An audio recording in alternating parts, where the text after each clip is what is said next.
Tingginya kasus infeksi mpox dan koinfeksi mpox HIV menjadi alam betapa berbahayanya keberadaan paham kebebasan yang menyebabkan suburnya seks bebas. Daftar koinfeksi virus penyakit menular seksual bertambah seiring merebaknya virus mpox sebelumnya dikenal sebagai monkeypox yang berkoinfeksi dengan human immunodeficiency virus HIV. Riset menunjukkan bahwa pada wabah global mpox saat ini, infeksi HIV dan penyakit menular seksual lain sangat umum terjadi pada pengidap mpox. 1. Apabila kita telisik, fenomena ini tidak saja alarm bagi aspek klinis sebab makin sulitnya diobati dan risiko kematian yang lebih tinggi. Lebih dari itu, fakta ini adalah peringatan keras akan bahaya nyata kapitalisme bagi kesehatan dan kehidupan Bani Insan. Pasalnya, seks bebas H0 meter 0 seks, penting sebagai sarana penularan pertama dan utama kedua penyakit ini adalah buah paham kebebasan kapitalisme. Walhasil, wabah penyakit menular seksual dalam hal ini, mpox dan HIV/AIDS jauh lebih berbahaya dibandingkan wabah COVID sekalipun, khususnya ketika HIV berstatus silent pandemik selama puluhan tahun dan telah membunuh jutaan jiwa, termasuk ibu dan anak. Berdasarkan data Kementerian Kesehatan RI, ada 6 dari 8 kasus koinfeksi. Ini sudah sangat tinggi karena sama dengan 75% sesuai kaidah fenomena gunung es, angka sesungguhnya puluhan kali lebih besar.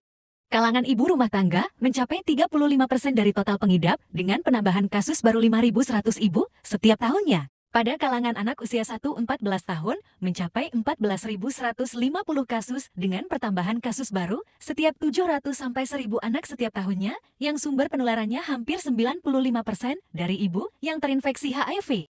Tidak hanya di Indonesia, pada tingkat global juga terjadi tingginya kasus koinfeksi atau infeksi secara bersamaan antara mpox dan HIV/AIDS, khususnya pada pelaku seks bebas.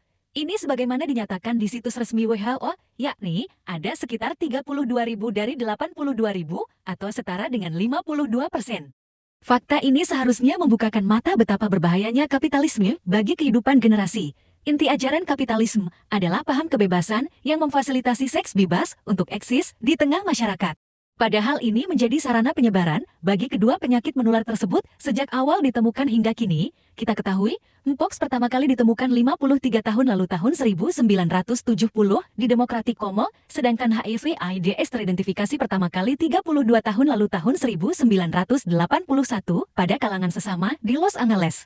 Demikianlah konsekuensi logis keberadaan sistem kehidupan sekular, khususnya sistem pendidikan sekuler dan media massa sosial sebagai sarana efektif penanaman paham dan nilai-nilai sekuler liberal.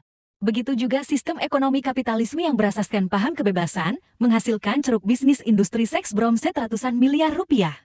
Sayangnya, tidak terlihat sama sekali tanda-tanda perubahan orientasi politik kesehatan, khususnya dalam penanganan mpox maupun HIV/AIDS. Ini ditandai manakala koinfeksi mpox HIV merebak.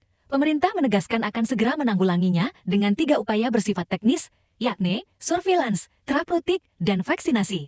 Kalau kita cermati, tidak ada yang istimewa dari upaya tersebut, bahkan konsep penanggulangan yang tidak menyentuh aspek non-klinis fundamental yang berlangsung selama puluhan tahun pada ribuan negara, semuanya berfaedah semu belaka. Begitulah konsekuensi paradigma batil kapitalisme tentang kesehatan. Kesehatan adalah persoalan ekonomi dan HM, sedangkan negara berfungsi sebagai pembuat aturan bagi kepentingan operator atau korporasi, khususnya yang bergerak di bidang kesehatan. Paham kebebasan kapitalisme ini yakni, pernikahan bukan prasyarat bagi hubungan seksual, juga menjadi muatan inti kampanye penanganan mpox. Pada situs resmi WHO dinyatakan, Consider limiting your sexual partners and interactions at this time. This may be a tough message, but exercising caution can safeguard you and your wider community. Tragisnya, pemerintah Indonesia juga mengikuti edukasi berbahaya ini, dinyatakan tidak melakukan perilaku seks berisiko, kalau terpaksa, gunakan pengaman dan jangan ganti-ganti pasangan. Pada saat yang bersamaan, determinan sosial kesehatan kapitalisme menjadi pabrik faktor pemicu perilaku seks bebas, yakni sistem kehidupan sekuler kapitalisme.